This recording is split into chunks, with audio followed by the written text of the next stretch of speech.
Hello guys, welcome back to my channel. कैसे हो आप लोग? आशा करते हैं आप सब अच्छे होंगे, स्वस्थ होंगे, मस्त होंगे, बड़े मज़े में होंगे। हम भी ठीक हैं। और आज वेडनेसडे है और मैं 2 दिन से वीडियो नहीं बना पाई क्योंकि रियांश की बहुत तबीयत ख़राब थी। उसको एलर्जी सी हो गई थी, कुछ पहले से ही उसकी तबीयत ख़राब थी और फिर उसे नहीं और हो गया, तो इस चक्कर में उसके साथ बिज़ी थी तो मैं नहीं बना पाई वीडियो। तो आज मैं आपके लिए ये वीडियो लाई हूँ कि अगर हमारा डिलीवरी का टाइम पास है, अब बैग पैक करने का टाइम आ गया है, तो हमें क्या क्या पैक करना है। तो आज मैं बताऊँगी आपको कि हम अपने बच्चे के लिए क्या क्या पैक करें, बेबी के लिए बताऊँगी। तो चलो स्टार्ट करते हैं। सबसे पहले तो ये होता है कि हम डिलीवरी के लिए कहाँ जा रहे हैं, गवर्नमेंट हॉस्पिटल जा रहे हैं या प्राइवेट हॉस्पिटल जा रहे हैं। क्योंकि गवर्नमेंट हॉस्पिटल में कुछ चीज़ें हमें खुद से ले जानी पड़ती हैं और प्राइवेट हॉस्पिटल्स जो होते हैं उसमें फैसिलिटीज़ सभी कुछ होती हैं, तो वहाँ पे सब कुछ अवेलेबल होता है। कुछ चीज़ें वहाँ पे मिल जाती हैं, कुछ चीज़ें ले जानी पड़ती हैं। तो मेरी डिलीवरी जो हुई थी वो गवर्नमेंट हॉस्पिटल में हुई थी। मेरी डिलीवरी हुई थी दून हॉस्पिटल में। तो मैं आपको ये बताऊंगी कि मैं वहाँ पर क्या क्या लेके गई थी और मुझे किन किन चीज़ों की ज़रूरत पड़ी थी और क्या क्या मैं ले जाना भूल गई थी, तो वही मैं आपके साथ शेयर करूँगी। तो सबसे पहले बच्चे के लिए हमें ना एक कॉटन की चादर चाहिए होती है। कॉटन की चादर को क्या करना है कि उसके 4 टुकड़े कर लेने हैं और उसको अच्छे से धो के प्रेस करके रखना है। और क्योंकि ना जब बच्चा डिलीवर होता है ना तो उसको पोंछने के लिए वो लोग हमसे ही कपड़ा मांगते हैं, तो उसके लिए हमें हमें खुद से कपड़ा देना पड़ता है। तो हमारा जो कपड़ा हो वो साफ़ सुथरा होना चाहिए, इसलिए कॉटन का कपड़ा ज़्यादा अच्छा रहता है।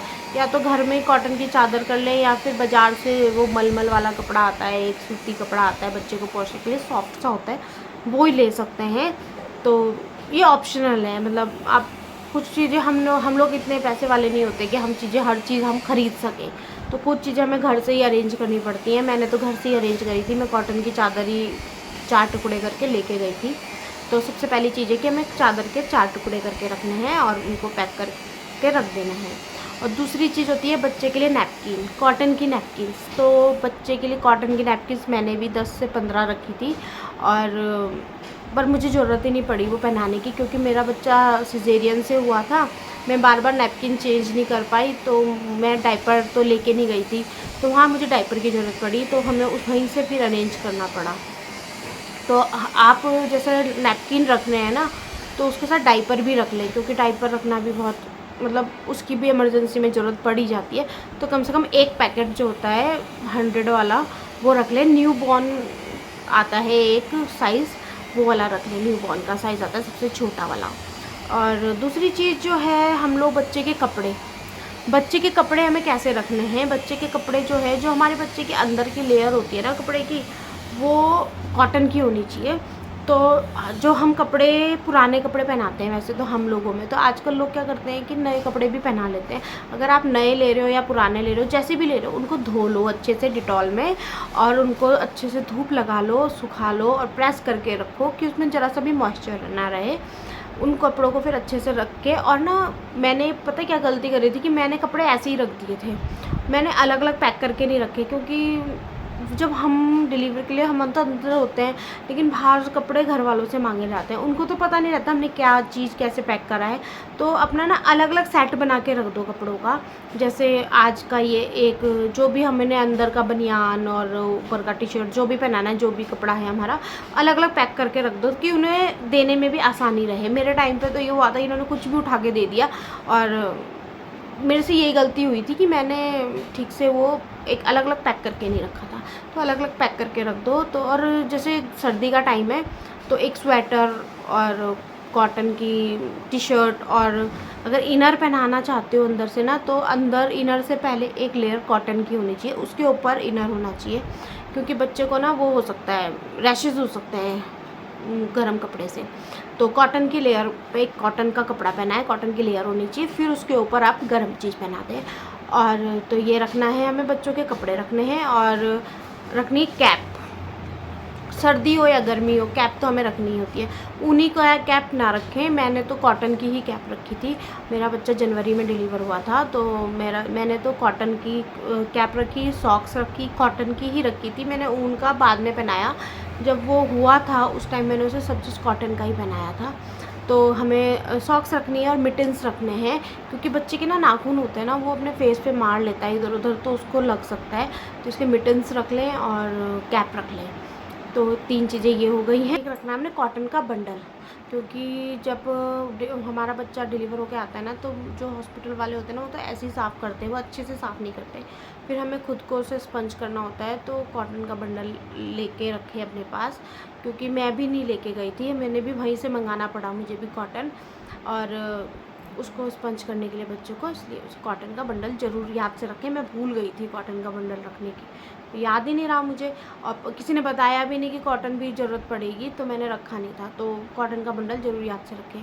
और एक रखें वेट वाइप्स, वो भी ऑप्शनल है।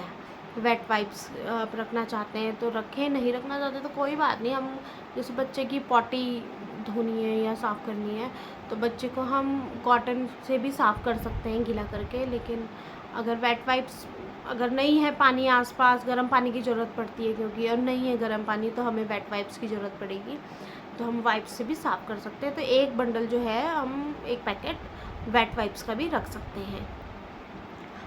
और बच्चे को, जैसे मेरा बच्चा ऑपरेशन से हुआ था, तो उसे दूध पिलाने में थोड़ी दिक्कत हुई थी। पहले तो ऑपरेशन वाले को ना दूध आता नहीं है, तो मेरे 3 से 4 दिन में आता है दूध। तो उसके लिए ना बच्चे को दूध पिलाने के लिए एक कटोरी और एक चम्मच ज़रूर रख लें। बच्चे को ना बॉटल से नहीं पिलाते दूध पहले ही जब होता है, क्योंकि उसके अगर वो बॉटल से पिएगा ना, तो उसको यहाँ तालू में फ़र्क पड़ता है। तो मैं उसके लिए एक कटोरी और एक चम्मच ज़रूर रख लें। वैसे तो आजकल बाज़ार में वो भी आ रहा है, कुछ दिया जैसा आता है, पर मैंने तो कुछ नहीं ख़रीदा था, मैंने तो जो भी था घर से ही ले गई थी। तो एक चम्मच और एक कटोरी भी ले जाएँ।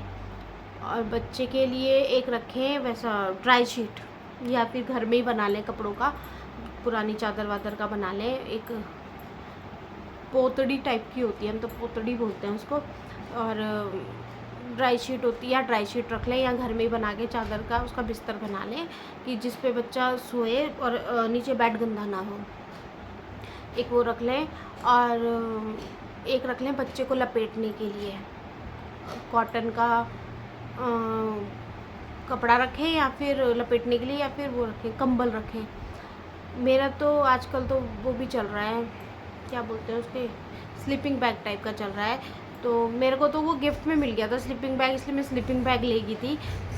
मेरे को किसी ने दिया था, मैं जॉब करती थी वहाँ पर, तो मुझे वहाँ पे फेयरवेल की थी उन लोगों ने मेरी, तो उन्होंने मुझे वहाँ से ही मुझे गिफ्ट में वो स्लीपिंग बैग मिला था, इसलिए मुझे ख़रीदने की ज़रूरत ही नहीं पड़ी। लेकिन जिसके पास नहीं है, जो नहीं ख़रीद पाएगा स्लीपिंग बैग, क्योंकि हर चीज़ हम ख़रीद नहीं पाते, सब पे इतना पैसा भी नहीं होता, तो हम लोग क्या करेंगे कि एक कॉटन की चादर रख लें। जो गर्मी में बच्चा पैदा हो रहा है तो कॉटन की चादर रखें, और या फिर जैसे सर्दी में हो रहा है तो एक कंबल रख लें। कंबल भी ज़रूरी रखना है बच्चे के लिए, तो ये रख सकते हैं बस।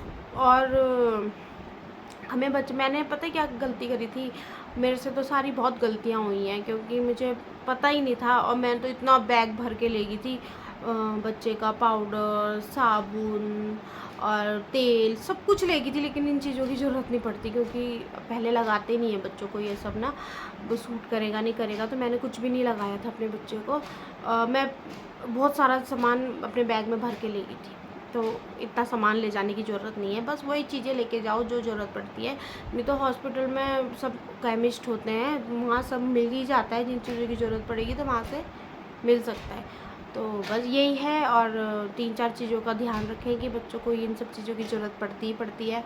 तो अपना जो बैग पैक करें तो ध्यान से करें, और बच्चे का जो भी हो वो साफ़ सुथरा होना चाहिए सब चीज़ें, क्योंकि बच्चे को बहुत जल्दी हाइजीन, मतलब बच्चे की स्किन ना बहुत सेंसिटिव होती है, उसका हाइजीन का बहुत ध्यान रखना पड़ता है, क्योंकि हमें पता नहीं होता ना कि उसको क्या चीज़ सूट करेगी क्या नहीं करेगी। तो जो भी कपड़े हैं वो अच्छे से धो के, सुखा के, प्रेस करके रखें। और कुछ भी चीज़, मतलब कैसे बताऊँ मैं आपको, कि मेरे टाइम पे क्या हुआ था कि मैंने ना बहुत सारा चीज़ें फालतू की पैक कर ली थी, और जो चीज़ें चाहिए थी वो मैंने रखी नहीं। डाइपर मैंने रखा नहीं, डाइपर की मुझे ज़रूरत पड़ी थी, क्योंकि सिजेरियन में ना नैपकिन हम बार बार चेंज नहीं कर पाते, और जैसे कोई हमारे पास हमेशा बैठा नहीं रहता, कोई इधर उधर चला जाएगा तो हमें देखना पड़ता है। तो बच्चा बार बार सुसु पॉटी करता रहता है डिलीवरी होने के बाद, तो इसलिए उसके लिए हमें डाइपर ही ठीक रहता है, हमारे लिए डाइपर ही रखना चाहिए। क्योंकि अगर वो गीला भी करेगा तो वो गीले में नहीं रहेगा, क्योंकि फिर उसको ठंड भी लग सकती है। तो मैं डायपर नहीं ले गई थी, मैं कॉटन का बंडल नहीं ले गई थी, और मैं बहुत सारी चीज़ें भूल गई थी घर में ही। तो मैं वो इसीलिए ये वीडियो बना रही हूँ कि आप लोग ना भूलें। तो मैंने आपको 2-4 चीज़ें जो भी बताई हैं उनका ध्यान रखें और ये लेके जाएं बच्चों के लिए। तो अगर आपको मेरी ये वीडियो अच्छी लग रही है और आपको ज़रा सी भी मेरी वीडियो हेल्पफुल लगेगी तो सब्सक्राइब कर देना। और नेक्स्ट वीडियो जो है मैं माँ के ऊपर बनाऊँगी कि मदर्स को क्या क्या रखना चाहिए हॉस्पिटल बैग में। तो चलो इस वीडियो का एंड करते हैं और मिलते हैं नेक्स्ट वीडियो में। तो तब तक के लिए बाय बाय, और सब्सक्राइब कर देना, लाइक कर देना, कमेंट कर देना, शेयर कर देना। तो मिलते हैं नेक्स्ट वीडियो में, बाय बाय।